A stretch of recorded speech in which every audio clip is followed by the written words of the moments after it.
out of nowhere, flying saucer mystery is with us. Airline and Air Force pilots. The Air Force itself has officially admitted that flying saucers exist. Is there another civilization somewhere in space? Are we under surveillance by an intelligence that has revealed itself to us? Hazardous and dangerous and greatest adventure on which man has ever embarked. Is life everywhere the same as us? Or are we just one example of a vast array of possible kinds of biochemistry? The paradigm of science is not equipped to handle this phenomenon. Identified flying objects, which you believing in them is a matter of communicating with them. Very strange and unusual. Economic reasons, political reasons, military reasons.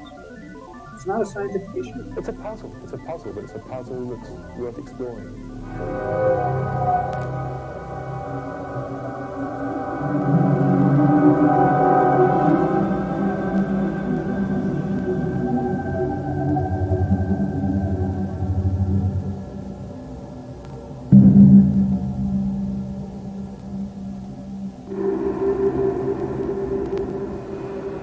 Our Earth has been observed by alien civilizations for at least the past 50 years. Throughout our history, each age in our development is characterized by an ignorance about the scope of possibilities not yet understood, that future generations may look back on with a sympathetic smile of condescension. To us, in the 20th century Earth, this might seem magical, but I tell people to maintain some sense, if they can, please ask them to maintain some sense of humility. Because if you were to show this video camera, or a hologram, or a laser to someone only 300 Earth years ago, it would appear to be a magic. It would be considered supernatural. Such is the case with UFOs. To us, they represent intangible illusions between fantasy and reality.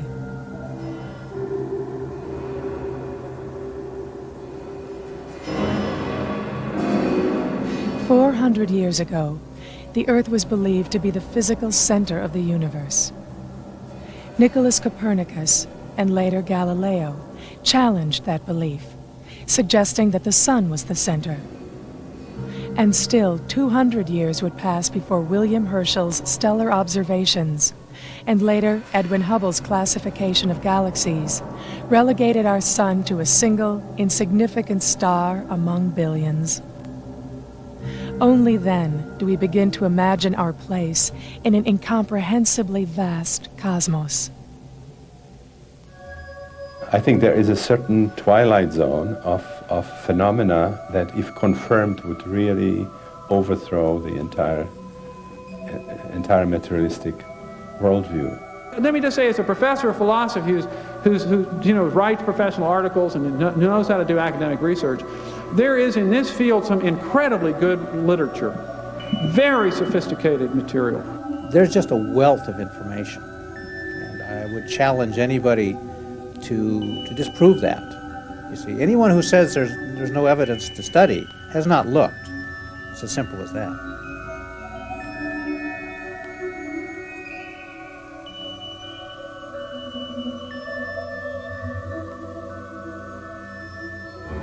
The possibility of a purely psychological explanation is ruled out. The discs do not behave in accordance with physical laws, but as though they were weightless, and show signs of intelligent guidance, such as would suggest quasi-human pilots. The officials in possession of authoritative information should not hesitate to enlighten the public as speedily and thoroughly as possible. Dr. Carl Gustav Jung, 1954. It's just more than UFO crashes and alien bodies. I mean, there's a whole science here. And to quote Dr. Hynek, he said, the UFOs, whatever they represent a science of the 21st century.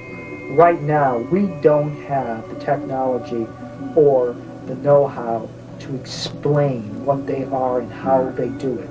Crop circle formations continue to appear on several continents.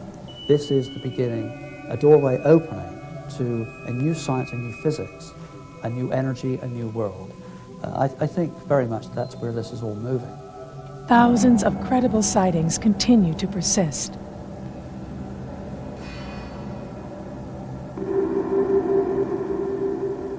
The subject of UFOs is part of the subject matter of some courses that I teach. Oh, good. So it's got academic credibility in the community. Yeah. At least as far as I'm concerned, the evidence is really overwhelming that extraterrestrials are here. It's hard, after you see 5 weeks of that material, it's really hard not to have that opinion, I think. Abduction accounts from around the world, beginning in the 60s with the Hill case, recall exact similarities and also continue to persist. You know, the problem here is in a way, it's the messenger. Here I am, a historian at Temple University. Here, Bud's an artist, Bud Hopkins, and there's Mike Swords, who's at Western Michigan University, and various people saying these things that this might be happening. Is, well, the fact that we are saying it automatically means it can't be happening, because the message is far too big for the messenger. If this were truly happening, we would not be the messengers. The President of the United States, the Secretary General of the United Nations, they would be the messengers, and that would mean it wouldn't be happening. So no matter how much we say it, and no matter how much abductees say it, that automatically means it can't be happening. The UFO phenomenon has been a part of our lives for the past 50 years. With it comes the possibility that we may finally discover who we are and what we humans might accomplish in a vast cosmos, endowed with intelligence. What I always state about this phenomenon is that taken together, the collection of all of the photographs, the videotapes, the accounts that I've been mentioning, the ground traces, the physical marks on people's bodies, the descriptions of the events in the craft, and et cetera, the sightings, all of that constitutes an extraordinary phenomenon. And I think it is indisputable that an extraordinary phenomenon demands an extraordinary investigation. To continue to dismiss the UFO phenomenon may very well be ignoring the most profound occurrences of our times. In our struggle to achieve technological dominance of the physical world, we have endangered not only ourselves, but countless other living forms. And in the process, we seem to have lost a profound sense of our place in the cosmos. The paradigm of science is not equipped to handle this phenomenon. Sociological reasons, threat, denial, psychological reasons, economic reasons, political reasons, military reasons. It's not a scientific issue. So there's a lot that scientific method, as we know, can do to study this phenomenon. But what it cannot do is try to explain the meaning of it or the purpose of it. This must be left to another type of reflection. For the last few years, it's been thinking a lot more about what's happening on this planet and seeing that the evolution of human consciousness has reached a crisis point, which goes along with the time when we have the potential to step out and start exploring the stars. That's the challenge where we're really facing at the moment. We've become masters of the material world, and technology is really, technology is tools, and we've got the most incredible tools now to do almost anything we want in the material world, including stepping off this planet into space. But I think what we've got to become is equal masters of our minds. And that's the next frontier, is inner space.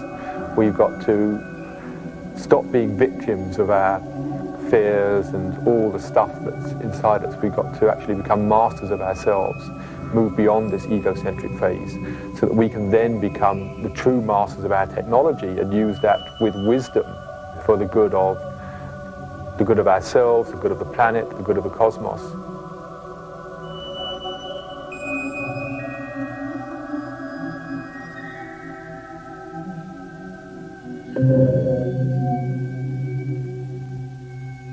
The stories piqued my curiosity, and I began first collecting news clips from the local papers, which published little short news items on them, occasionally. And then I started looking for pictures, and I clipped a few of them out of newspapers and magazines until I ran into somebody that had an actual print.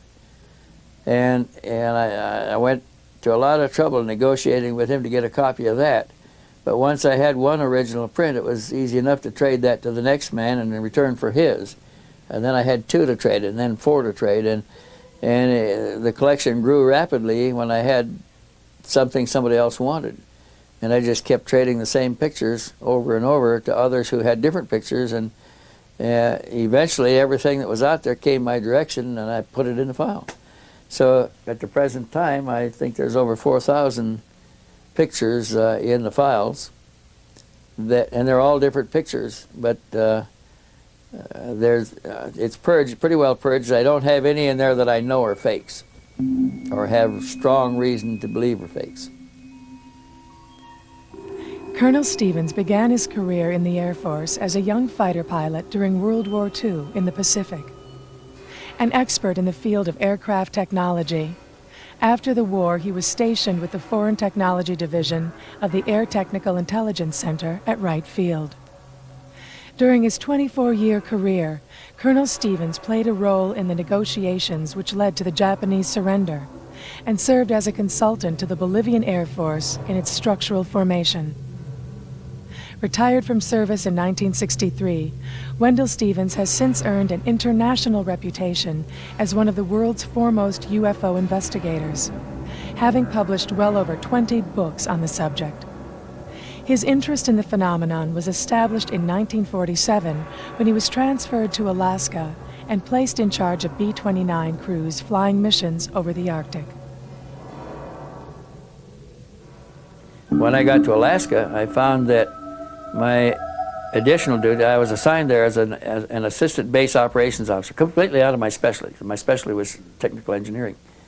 As an assistant base operations officer, and my additional duty was supervising a team of civilian technicians from Wright Field, where I had just come out of, that were installing special equipment aboard the B-29s that were flying their target profiles are over all the B-29 crews had their targets in Russia, and they carried them home with them. They had them with them all the time so they could get on an airplane in 5 minutes and have the targets with them.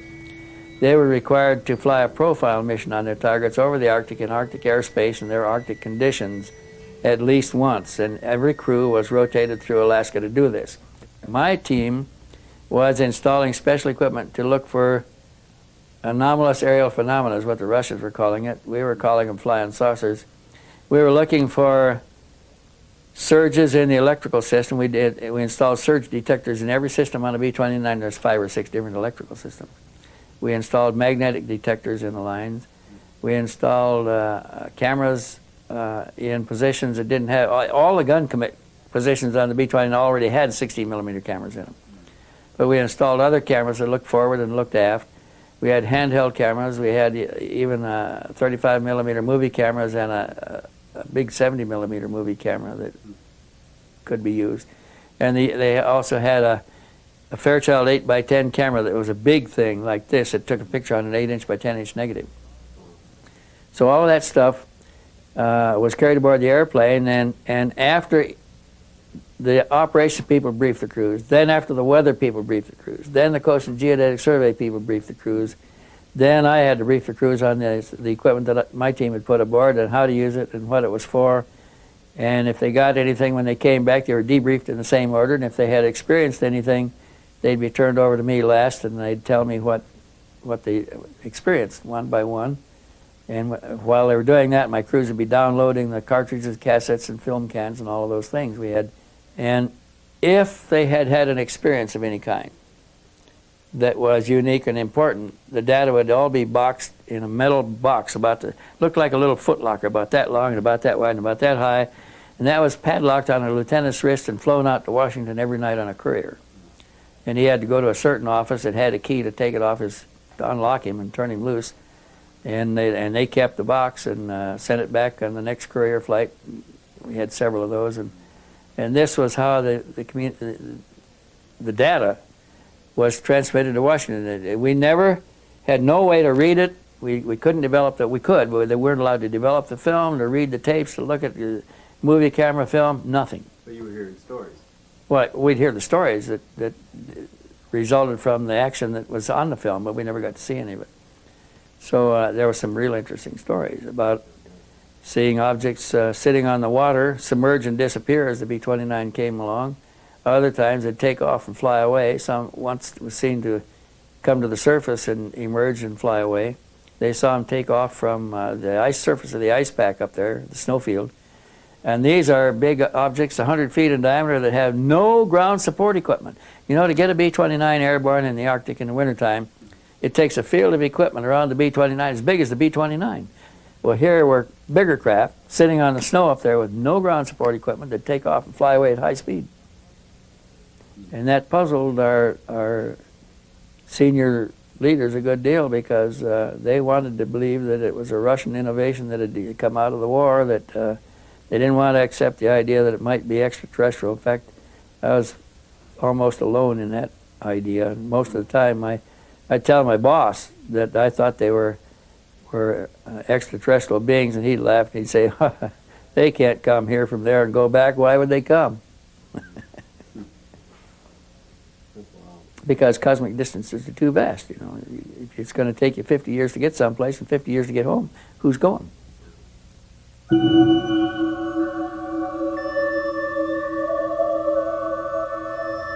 Among the first photographs taken on the old tin-type cameras was one at Drobak, Norway, showing a photographer with the big bellows over his head and a big camera on a tripod was taking a scene of the harbor, an afternoon scene of the harbor, early evening, and he saw an object moving from right to left across the field of view, snapped a picture of it, and got perhaps the first photograph of a UFO at close range in Earth's atmosphere in the sky here. And that picture was taken on the 27th of July of 1907 at Drobak, Norway.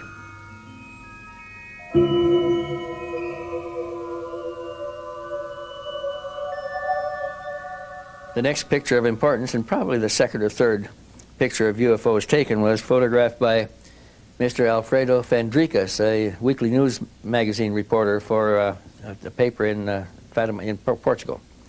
And you know, the apparitions began in September, in August, 13th of August, 13th of September, and the 13th of October. In the first apparition, the children saw the sun swooping overhead, and an apparition appeared, and to 3 shepherd children, they reported that to their priest. The priest went with them the next time. The apparition happened, only the 4 people saw it. They got the word that it was going to happen a third time on the 13th of October. Now, all this is predicted in advance.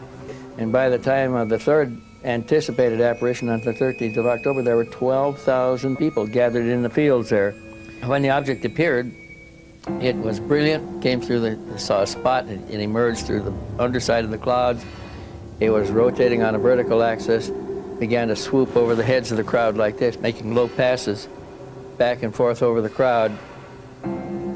Alfredo Fandricas got 2 pictures with his camera of the object in the sky. We have one of them here.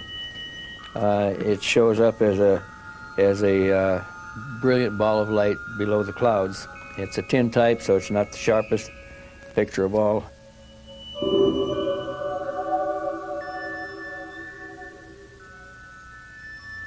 Then the next pictures of consequence were the pictures taken during the Japanese invasion of China and their Manchurian operation. They used aircraft, and objects appeared over the flight line of the Japanese bombers preparing for missions. They appeared following the bomber formations in flight. They appeared in the sky above formations. They even passed through formations, much like the Foo Fighters of modern war history, except they were something else then. And it was during that time, during the Manchurian occupation, that a Chinese or a Japanese general in the occupation forces was walking down the street in Tianjin, China, and his attention was drawn to an object in the sky because a street photographer, one of those with the old bellows camera, had it set up, and people started pointing and shouting and pointing to the object in the sky. Rickshaws stopped, crowds stopped, people pointed. The tin-type cameraman aimed his camera and took one picture of the object coming down the street. The Japanese general went over and bought it and took it back to Japan. And that's the photograph made in 1942 at Tianjin, China, in the middle, full day, daylight. The next one of any serious importance was one that was made over Los Angeles on the 24th, the night of the 24th to 25th of February, 1942. And this was after our war with Japan had started, and we had our cities in blackout at the time. Los Angeles was blacked out every night, San Francisco, San Diego, the whole west coast of the United States. And at early in the morning, like 1:30, 2 o'clock in the morning, disc-shaped objects appeared over the city. And the anti-aircraft batteries turned on the searchlights. The objects passed back and forth through the searchlights, some dozen objects in the sky. They started, anti-aircraft batteries started firing on them, and they fired, golly, they fired 1,430 rounds, anti-aircraft rounds of ammunition. Didn't hit a thing that night. They killed a few people. The falling metal from the anti-aircraft shells killed people, dogs, set houses afire, did a lot of damage, but didn't hurt any, didn't bring down any alien craft.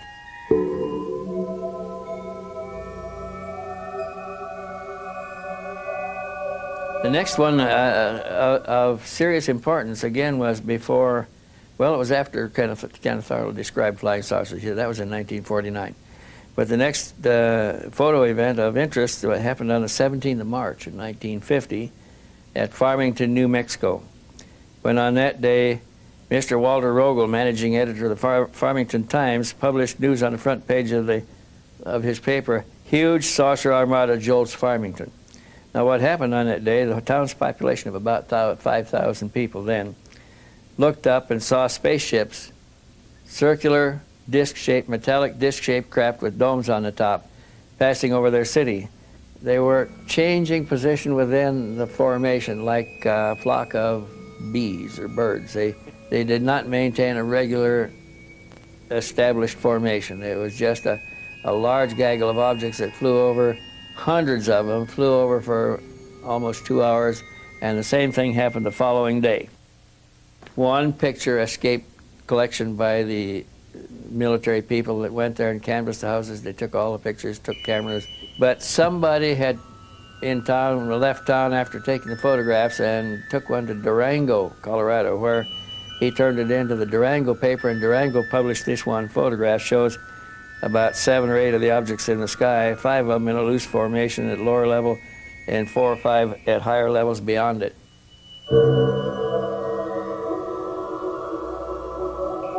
A bird watcher walking in the woods on the 23rd of April, 1950, was crashing through the underbrush, and he emerged into a clear area not far from Redbud, Illinois, facing the southwest. He came into a clearing from the south side, and as he stepped into the open area, he saw a large object hovering just over the scrub bushes there. Now, this was about 30 or 40 feet in diameter, and it was less than 100 feet high.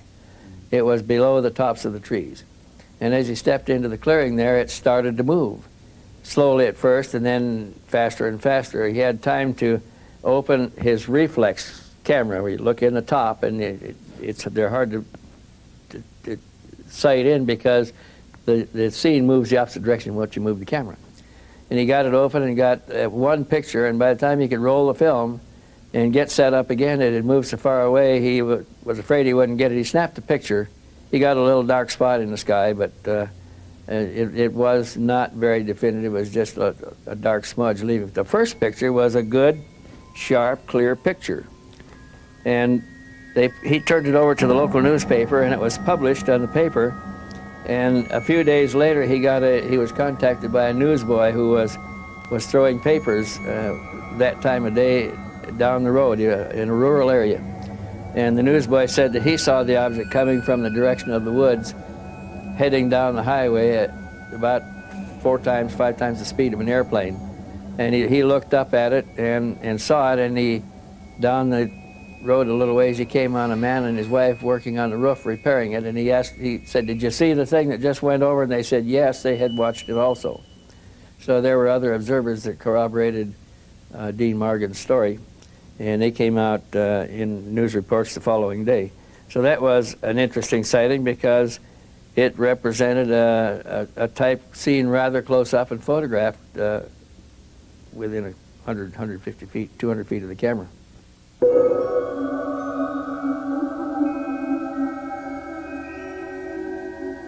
The next one that got any real attention occurred on the 11th of May of 1952 at McMinnville, Oregon, at about 7:30 in the early evening of 11 May 1952. Farmer Paul Trent was in the kitchen of his home when he heard his wife, who called to him from the backyard to come out and see the strange object that was approaching. And he immediately ran for his folding camera and dashed outside to meet her.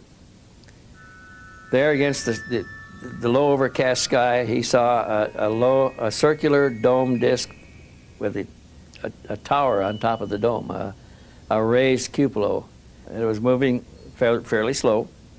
He had plenty of time to frame it. He snapped the first picture, and then he had to move to his right to snap the second picture. There was no flame or efflux of any kind visible, no sound. It was completely silent. His wife didn't hear any sounds either. The pictures he took on the 11th of May, and he didn't report them until the 12th of June, when he had his pictures developed and back, and he showed them to a friend, Frank Wortman, who suggested they take him to the newspaper, and they took him to the Richmond, California Independent, where they looked at them, tested them, and published them for the first time. So now that it's 2 months after the pictures were taken before the information got out. But they have become a classic in the lore of UFOlogy, as you guess if you want to call it now. And they've been verified by a number of researchers.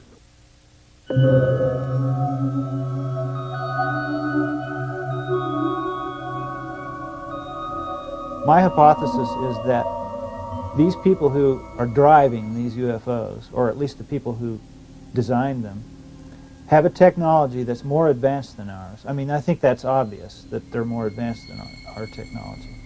Their technology is so advanced that they have figured out a way to artificially warp space-time the way a black hole does, only without all the gravitational effects that rip things apart into their constituent atoms. So that they can actually manipulate. They have some sort of a generator in here so that they can actually produce this field around their craft like a little bubble, a little private universe that they carry around with them. So that they can actually step out of normal space-time into their own private universe and then step back into it at other coordinates. So if that's possible, then they can not only come from all these distant places, but they can also come from parallel universes that coexist with ours and we're not able to see because they're on a different vibrational level or whatever. They can even come, probably, from our own past or our own future. Because as the quantum physicists are telling us now, the past, present, and future are not separate. Our idea of the stream of time is only an artifact of our consciousness. It is our consciousness that's traveling. It isn't that things are happening cause and effect in a linear fashion. It is our consciousness that's doing that. So the past and future actually exist simultaneously with us, and if you're able to warp space-time, you can travel to and from them. Time is not linear. In fact, it doesn't exist. It's just a concept that we use to describe aspects of space-time, and it's an artifact of our consciousness. So this warping of space-time, I think, can explain a great many things about the UFOs.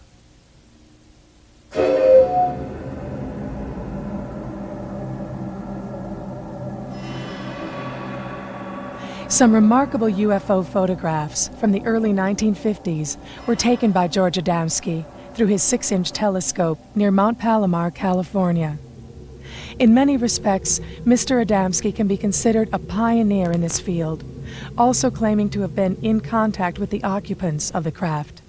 I consider myself extremely fortunate because really from a very young age I had the opportunity to be in an environment where this type of information, this field of UFOs was really in an amazing time. I mean, the news was covering it as much as they possibly could. Scientists were exploring, we were coming in the space program, so space was on everyone's mind. And during those 63 to 65, which we were involved with Mr. Adamski personally during those times, we really had an opportunity, I really had an opportunity to see some of these crafts exceedingly close. And these are impressions that never leave my thinking because they were so deeply rooted. And to go to these lectures in which you had literally lines of scientists and military officials sitting there and people listening intently on the information that was exchanged and given, it was a very dynamic time in this field, which certainly has changed in the last 20 years. My father had numerous sightings, and due to these sightings, he got in contact with many different agencies of the government and investigated heavily into others who had reports of UFO encounters and taken pictures of these type of craft. And because of this investigation, he got in contact with Mr. George Adamski, who was in many respects a pioneer in this field already back into the late 40s and early 50s. I've been taking a large number of telescopic pictures and had motion picture footage of these crafts, and even had many controversial contacts during these times. And this is really the basis of how I became involved through my lifetime, through my father, and through Mr. George Adamski. George Adamski was originally a student and involved with philosophical teaching. And it was due to his study of philosophy that led him to the conclusions that life and the principles of nature and life around us were not by any means a manifestation of only the environment around us. Basically that creation and life was universal. And it was this recognition that led him to investigate through telescopic means, looking out into space and at the moon, to see if he could find evidence of this expression of life. And he was able to, through lunar photography, take some of the very first pictures of spacecraft orbiting the moon and traveling in the Earth's atmosphere already in the late 1940s. Historically, the first analysis, I would say, began with Leonard Cramp, who did orthographic projections on the Adamski pictures. He did comparison analysis on the Adamski scout craft with the Coniston pictures taken by two young teenagers in England several years after he took his photographs, and then also with a Brazilian shot that was taken in late 1954. And based on this orthographic analysis, Dr. Cramp came up with the dimensions and the exact sign and signature of these type of craft, finding them by that technology in the 50s to be authentic. Since that time, Adamski's pictures have gone through biometric radiation tests. MGM Studios did an analysis on the film.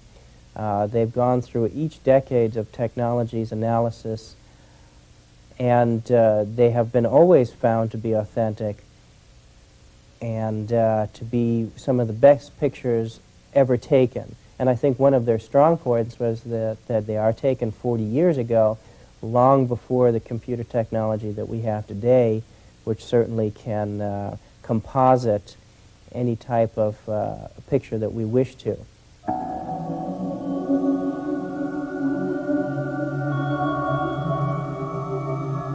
In this particular shot, we have a picture of a cigar-shaped craft with its propulsion system fully operational, so it looks like it's enveloped in a luminescent shield of fluctuating light. And it's located between the Earth and the Moon. It was taken by a 6-inch telescope Mr. Adamski took in the late 1940s. And this craft can be in dimension anywhere from 1,000 feet to several miles in length. And this craft here is the same type of craft as you see in the picture above, but you can see the outline of the hull itself. And this is in orbit in the Earth's atmosphere. And here is another craft around the moon, and you can see it's trailing behind it the several other craft in sequence as it's around lunar orbit.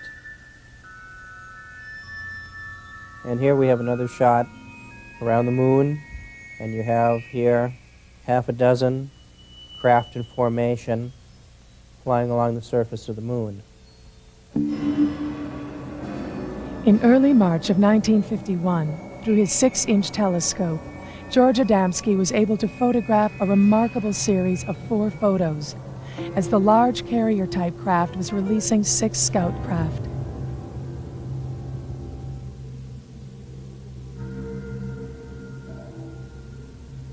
And basically this craft is what we would call a miniature city. It is in an environment that is enclosed to itself, and these bell-shaped craft, like our aircraft on an aircraft carrier, are housed in this cigar-shaped craft, and so this is used for distance travel through long distances of space. The bright glowing effect of the craft is a result of natural particles in space coming into contact with the resonant field generated by the craft.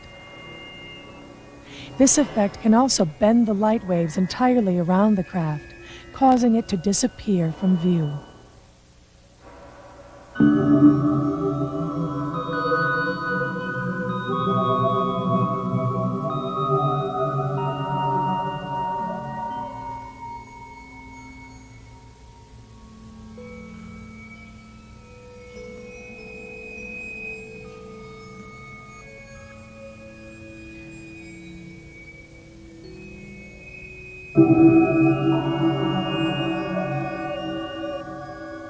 What we have here is a picture of the bell-shaped, the scout-shaped craft with the 3-ball condensers underneath it.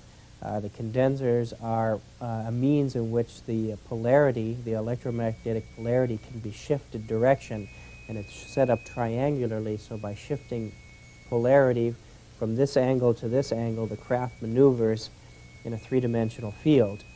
And around the outside of the cabin area, there are 3 sets of 4 portholes, or 12, and that is common to all the scout crafts that have been photographed anywhere in the world, whether they are Adamski photographs or not. The scout craft never touches the surface of the planet. In other words, when it comes down to land, even when the propulsion system is shut, what you and I would consider off, there's always a trickle charge going through, so it maintains several inches off the surface of the ground. So the 3 balls that you see underneath the saucer portion of it have nothing to do with landing pod, because the craft never rests on the ground. These are part of the propulsion system that help to direct the magnetic field and the magnetic flux underneath the craft. These craft operate on what we would call a pro-gravity field. They do not believe in fighting the principles and the forces of nature, because they are far too strong. What they do is they believe in blending harmoniously in with those forces. And it's very much like you can jump against a ocean current and swim and expand a lot of energy, or you can turn around and let it carry you where it's going. And they follow the currents of electromagnetic energy through space from planet for planet. And this is how they operate.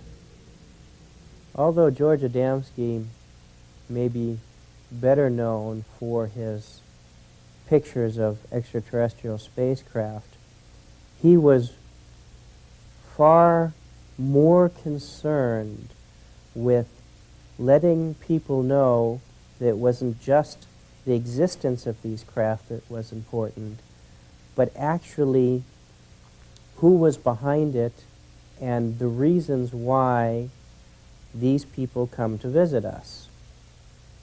And I think that is to a great extent lacking today.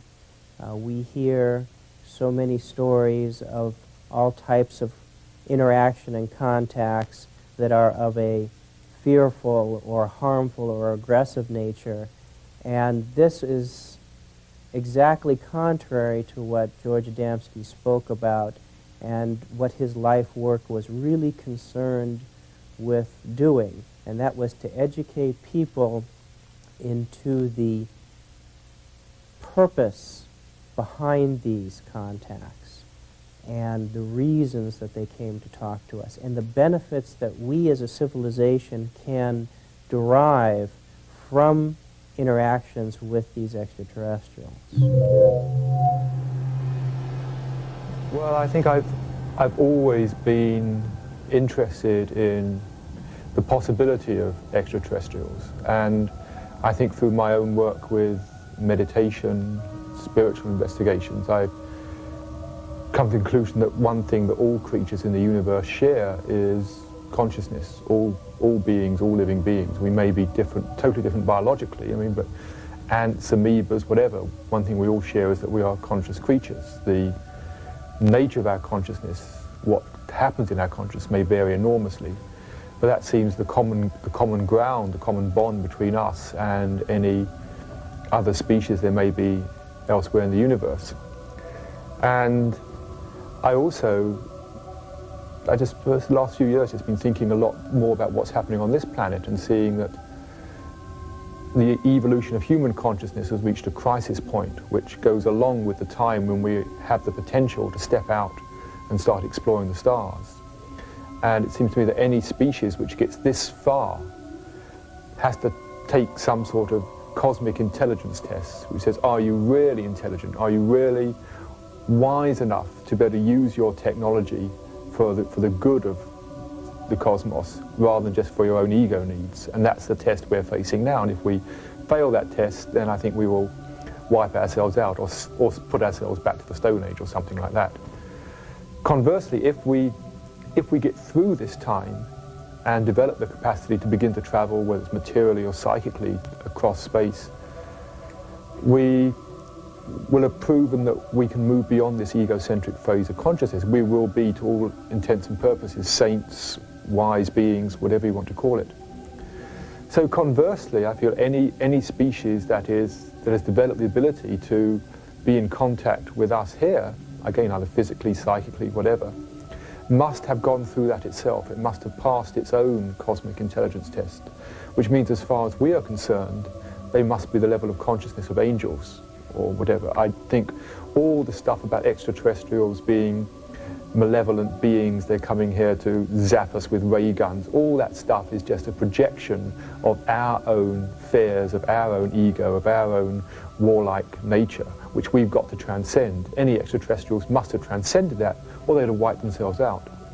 So it seems to me that if we're going to consciously approach them, we need to do so on the level of consciousness, like we would approach some guru or angel or very wise spiritual beings. That's what I think they are, is wise spiritual beings relative to us.